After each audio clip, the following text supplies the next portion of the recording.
बिस्मिल्लाहिर्रहमानिर्रहीम। मुहतरम बुज़ुर्गों, दोस्तों, अज़ीज़ साथियों और प्यारी माँ बहनों, देखिए, नजासत, नापाकी और गंदगी ऐसी चीज़ें होती हैं जो अगर किसी चीज़ के ऊपर लग जाए तो उनको वहाँ से दूर करना ज़रूरी होता है। अब नजासतों को दूर करने और ख़त्म करने के बहुत सारे तरीक़े हो सकते हैं।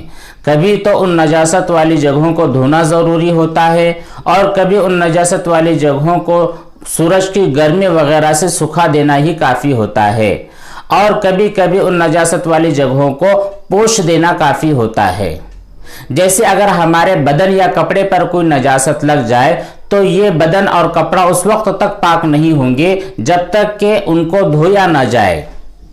इसी तरह कोई शीशा या कांच वगैरह के ऊपर कोई नजासत लग जाए, हमारे कंप्यूटर स्क्रीन के ऊपर कोई नजासत लग जाए तो इस सूरत में धोना ज़रूरी नहीं है, बल्कि सिर्फ पोंछ देना ही काफ़ी है।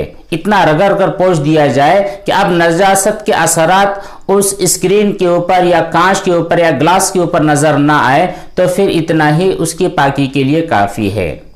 लेकिन ज़मीन वगैरह के ऊपर अगर कोई नजासत गिर जाती है तो इस नजासत को पोंछ देना काफ़ी है या धोना ज़रूरी है या फिर और कोई तरीक़ा हो सकता है। इसके बारे में चंद बातें आपकी खिदमत में पेश की जा रही हैं। देखिए, ज़मीन वगैरह पर नजासत लगने की कुल 4 सूरतें हो सकती हैं। पहली सूरत यह है कि ज़मीन पर अगर कोई नजासत लग जाए, जैसे पेशाब या नापाक पानी वगैरह, और फिर वो ज़मीन किसी भी वजह से ऐसी सूख जाए कि उस नजासत का कोई असर बाकी न रहे, तो वो ज़मीन पाक हो जाती है। उस ज़मीन को धोने की कोई ज़रूरत नहीं है। ज़मीन पर नजासत गिर जाए, मिसाल के तौर पर कोई बच्चा या कोई जानवर पेशाब कर दे और उसके बाद सूरज की तपिश उसके ऊपर पड़ी, सूरज की गर्मी पड़ी और इतनी ज़्यादा गर्मी पड़ी कि उस ज़मीन में से उस नजासत के मुकम्मल असरात ख़त्म हो चुके हैं, तो अब वो ज़मीन पाक हो जाएगी, उसको धोने की ज़रूरत नहीं है।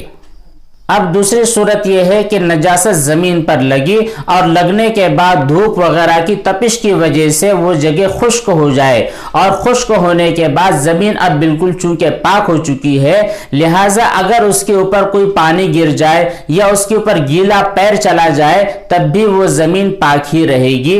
अब नजासत का पैर लगने की वजह से या पानी गिर जाने की वजह से वो पानी नापाक नहीं होगा और ना ही वो जगह नापाक समझी जाएगी, क्योंकि एक मर्तबा वो पाक हो चुकी है। अब जब तक दूसरी मर्तबा वहां पर कोई नजासत नहीं गिरती तब तक वो जगह नापाक होने वाली नहीं है। यही हुक्म उन तमाम चीज़ों के बारे में भी लागू होता है जो ज़मीन के जिन्स से हो और जो ज़मीन के साथ इस तरह लग गई हो कि उनको उससे जुदा नहीं किया जा सकता। जैसे दरख्त है, घास फूस है, दीवारें हैं, ईंटें हैं, तो इन तमाम चीज़ों के ऊपर अगर कोई नजासत लग जाए और नजासत लगने के बाद किसी भी वजह से वो सूख जाए तो सूख जाने की वजह से वो जगह पाक हो जाती है। अब चौथी सूरत यह है कि ऐसी ज़मीन जिसके ऊपर कोई नजासत लग जाए और नजासत लगने के बाद किसी वजह से वो सूख जाए, सूरज की गर्मी वगैरह से सूख जाए, तो इस सूरत में वो जगह पाक हो चुकी है। अब ऐसी पाक जगह आप कुछ बिछाए बगैर भी नमाज अदा कर सकते हैं। ऐसा नहीं है कि वहाँ पर जब तक आप कपड़ा ना बिछाओगे, कोई चटाई ना बिछाओगे, उस वक्त तक आपकी नमाज दुरुस्त नहीं होगी। इस तरह की कोई सूरत नहीं है। बगैर किसी चीज़ के बिछाए भी आप वहाँ पर नमाज पढ़ सकते हैं। अलबत्ता ऐसी जगह पर तयम्मुम करना जायज़ नहीं है। नमाज दुरुस्त हो जाएगी लेकिन उस जगह पर तयम्मुम नहीं कर सकते। उम्मीद है कि ये तमाम चीज़ें आपको अच्छी तरह समझ में आ गई होगी। अल्लाह तबारक व तआला अमल सालेह की तौफीक अता फरमाए। वस्सलामु अलैकुम व रहमतुल्लाहि व बरकातुहू।